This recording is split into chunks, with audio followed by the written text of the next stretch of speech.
Hey, salut tout le monde, on se retrouve pour une nouvelle petite vidéo. Aujourd'hui on n'est pas sur le PC, enfin un peu plus tard, mais ça sera pour des petites features de la GoPro. Mais aujourd'hui c'est une présentation de la GoPro que je viens de recevoir à Noël.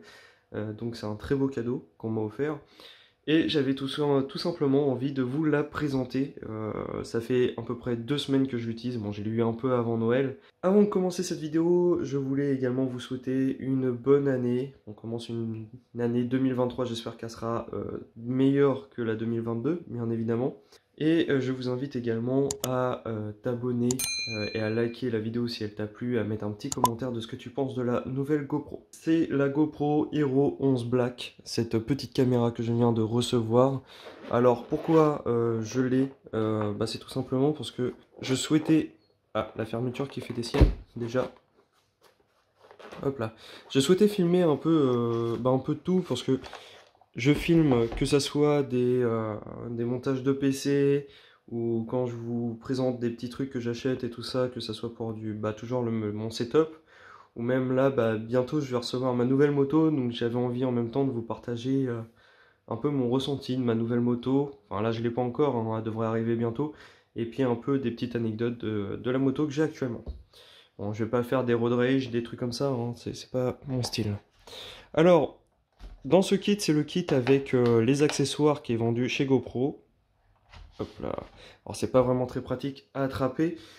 On retrouve la petite GoPro Heroes 11 Black dans cette pochette. Donc, franchement, c'est la première GoPro que j'ai. La prise en main est super agréable. On sent que c'est un produit qui est très bien fini.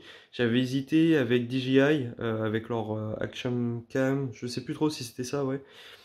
Mais au final, là, il y a eu des belles promotions sur le site de GoPro. La GoPro avec les accessoires qu'on a là-dedans et la pochette, une batterie supplémentaire et tout ça. Ça coûtait 382 €. Il fallait prendre ensuite l'abonnement GoPro pour pouvoir avoir la belle réduction. Donc on va allumer cette petite GoPro, on va faire un petit tour vite fait. Le bouton se situe juste là. Pour prendre en vidéo, c'est ce petit bouton là. Je sais pas si vous voyez très bien. Donc voilà. Donc franchement, je m'attendais pas, même au niveau de la réaction de l'écran tactile, ça répond super bien, c'est super agréable à utiliser. On a plusieurs réglages qui sont enregistrés de base sur la GoPro. Alors par contre, je me suis rendu compte qu'il fallait vraiment avoir ces réglages à soi pour avoir une vidéo qui était exploitable. Alors, bon, moi c'est ma première GoPro que j'ai, je suis pas un spécialiste de la vidéo, donc j'ai été chercher des réglages sur internet et j'ai essayé de les adapter par rapport à mon utilisation. On a plusieurs modes, on a le mode accéléré et dedans on a plusieurs types de modes dedans, dans le mode accéléré. On a filet d'étoiles, light painting, c'est-à-dire que vous vous mettez dans une pièce sombre, il faut que la caméra soit immobile et vous pouvez peindre avec une lumière, donc par exemple un flash de téléphone. Il y a aussi le mode feu de véhicule, enfin après je vais pas tous vous les présenter un à un, mais c'est plein de petits trucs, c'est assez amusant à essayer. Et bon, moi personnellement je pense pas que ça va m'être plus utile que ça, mais voilà.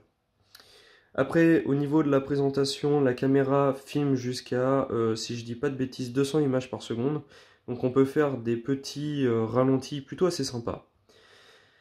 À l'avant, on retrouve un écran. Alors, il n'est pas tactile, hein, c'est juste pour afficher l'état de la caméra. On peut également mettre le retour de ce que la caméra voit, donc c'est plutôt assez sympa pour faire des vlogs. Je pense pas que je vais montrer ma petite tête pour l'instant, donc je pense pas l'utiliser. On a aussi un truc qui est vachement sympa, c'est l'objectif, hein, le cache. En soi, c'est pas vraiment l'objectif, c'est juste le couvercle qu'on peut changer. Donc ça, je trouve ça vraiment très bien.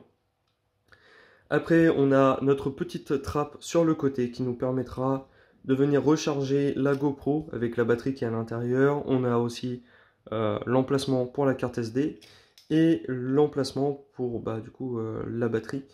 Vous l'avez compris. Alors le truc qui est bien, c'est qu'il y a la petite languette, donc on s'embête pas vraiment à attraper la batterie.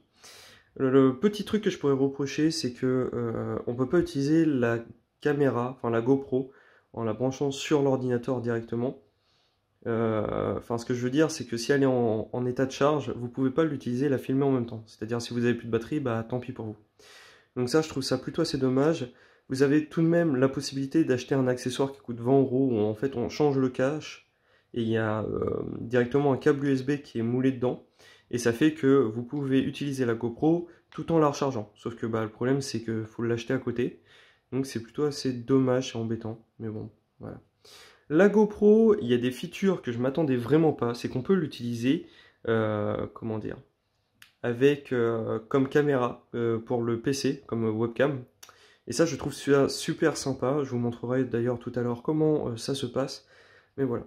Donc on va faire un petit tour au niveau des accessoires. Ah oui, c'est vrai, je voulais vous parler d'un petit truc. C'est que la fixation de la GoPro, qui est déjà incrustée dans le châssis, c'est pas comme à l'époque où il fallait mettre un bloc, je crois. Enfin, merde, une coque. Et il y avait la fixation qui était en dessous. Là, on a directement la fixation qui est incrustée dans la caméra.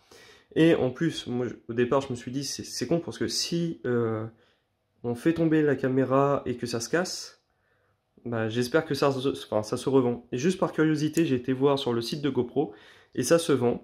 Et j'ai vu qu'en plus, il y avait 4 vis qui étaient relativement assez accessibles. Donc, par contre, c'est des petites vis. Je ne sais pas si vous voyez très bien, mais on a 4 petites vis.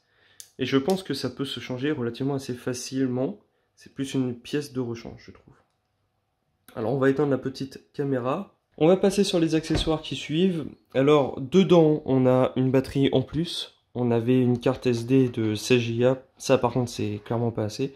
Mais c'est très bien pour commencer. Alors, un truc que je trouve vraiment sympa, et que je pense que je vais utiliser sur mes vidéos où je vais monter un PC. Bon, je pense que on sera tous d'accord, quand on a ça sur la tête, on n'a pas fière allure. Mais je pense que je vais mettre ça, du coup, quand je vais faire les montages de PC. Et puis, comme ça, je pourrais enregistrer directement ce que je vois et ce que je fais en ayant enfin, les deux mains de libre. Là, j'ai l'avantage d'avoir le téléphone sur un trépied et donc de pouvoir enregistrer. Mais je pense que c'est la dernière fois que j'enregistre avec le S10 Plus parce que de toute façon, il commence à dater. Et je pense qu'au niveau des vidéos, c'est pas très agréable non plus à regarder. Tac. Donc, on va ranger ça. On a également une toute petite poignée. En vrai, personnellement, moi, je trouve qu'elle sert pas spécialement à grand chose. Hein. C'est vraiment très, très court. C'est plus pour avoir une autre prise en main de la GoPro, hein, parce que c'est pas non plus un truc télescopique, c'est pas un truc qui fait 1 mètre de long. Mais bon, c'est toujours la bienvenue dans le petit kit. De toute façon, il fallait que ça rentre dans la housse, donc voilà. Après, on a diverses fixations, on a des fixations, enfin ça c'est la partie qu'on met sur la caméra. On a des fixations autocollantes, et on a une autre fixation qui est une fixation un peu pince. Donc voilà. Alors, je me suis dit également, étant donné que j'ai un trépied que j'avais acheté à la base pour le Canon 2000D, que j'ai revendu d'ailleurs, je me suis dit que si je pouvais utiliser la GoPro, même sur un trépied, je ne sais pas à quel moment je vais en avoir besoin, bah, il va falloir un adaptateur. Et j'ai acheté ces adaptateurs-là. Hop là. C'est un truc tout simple, on a un pas de vis. Donc, petit accessoire que j'ai dû acheter en plus à côté. Et j'ai pris aussi la GoPro pour m'en servir pour faire des petites vidéos, même à moto, hein, pas spécialement des road rage ou des trucs comme ça, hein. Enfin je pense pas que j'en ferai, c'est plus la présentation de ma nouvelle moto que je vais avoir bientôt là. Honda m'avait dit qu'elle arrivait entre janvier et mars, et quand je les ai appelés, ils m'ont dit que ça allait plus arriver vers janvier. Donc j'ai acheté un petit équipement pour mon casque, voici le casque. C'est un Shoei GTR2, on va pas s'éterniser là-dessus.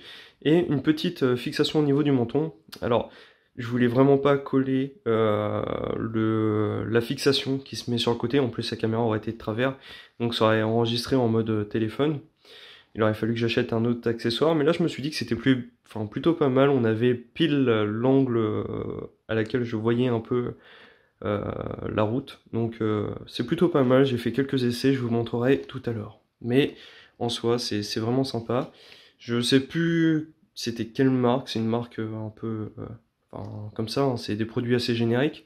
Ça coûte 15 € je crois. Et ça fait amplement le café. Alors on va se retrouver sur le PC, on va parler un peu des applications de GoPro qui sont plutôt assez intéressantes. J'ai eu un petit bémol avec l'un d'eux que je trouve qui a des gros problèmes, je pense que il n'est pas mis à jour assez régulièrement. Allez, on se retrouve tout de suite sur le PC. Alors on se retrouve tout simplement sur le PC pour vous montrer les applications qu'on a de disponibles pour la GoPro. On a, comme je vous parlais, la possibilité d'utiliser la GoPro comme webcam. Donc c'est directement avec cette petite application où on pourra venir utiliser la GoPro comme webcam et c'est vraiment quelque chose de super sympa. Je trouve personnellement ça donne une bonne alternative à la webcam avec une bonne qualité de vidéo. Ensuite, on a le player plus Ready Steady qui permet de travailler un peu sur la stabilisation de votre GoPro et en même temps de celle, enfin de la version 360 degrés. L'application Quake, alors ça, personnellement, moi c'était un peu une galère pour trouver la version PC parce que je savais qu'il y avait une version PC et je voulais essayer tout simplement la possibilité d'utiliser certaines fonctionnalités de cette application.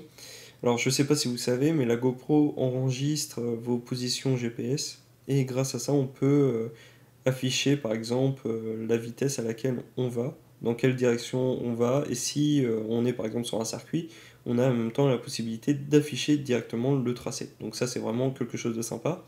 Malheureusement là on voit que c'est disponible que sur iOS et Android, donc du coup il faut chercher une vieille version, et le problème des vieilles versions, je sais pas si vous avez déjà essayé d'installer un vieux logiciel, c'est que généralement il y a des problèmes de compatibilité et que quand je lance ce logiciel, et ben, en fait, il a toujours tendance à cracher.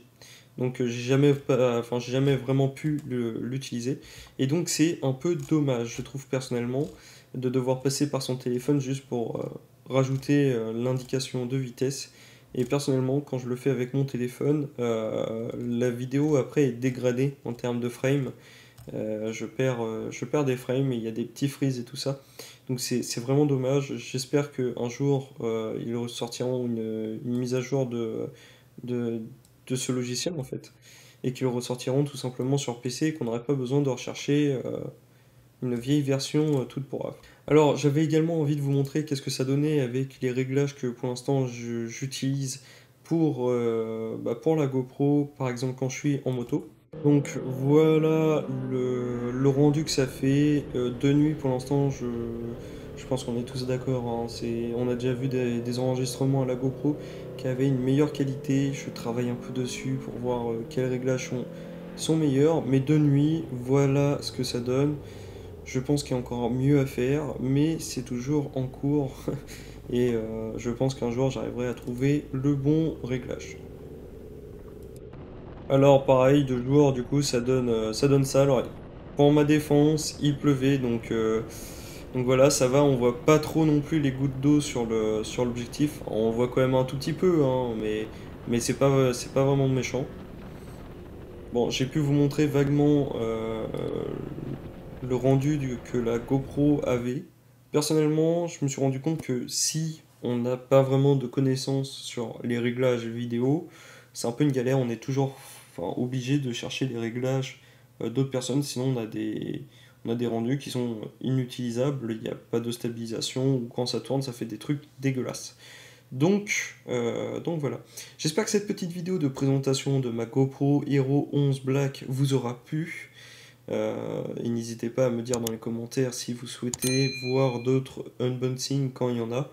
Bon, je suis pas quelqu'un qui achète du matos non plus tout le temps, mais ça m'arrive de temps en temps. On se retrouve à la prochaine les amis. Allez, ciao.